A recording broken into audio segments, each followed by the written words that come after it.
le coronavirus touche tout le monde.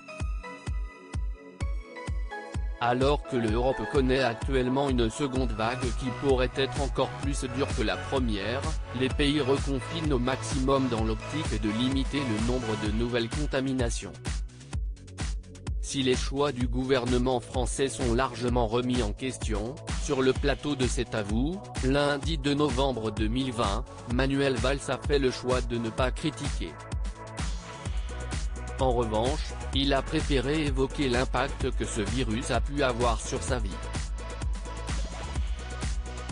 De manière très personnelle, au mois de mars, j'ai perdu ma belle-mère emportée par le Covid, a-t-il lancé avant de poursuivre, et ma mère qui vit à Paris, je vois dans ses yeux, elle a 83 ans, je vois la peur, quitte à ne pas voir ses petits-enfants.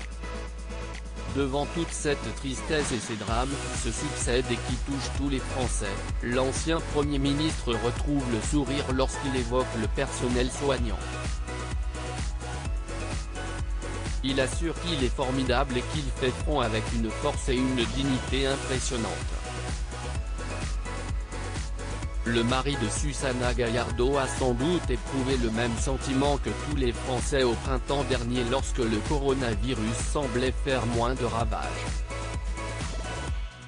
Sans doute, et pas seulement en France, on a cru après le printemps que ça y est, on pouvait vivre, on pouvait revenir, a-t-il déclaré.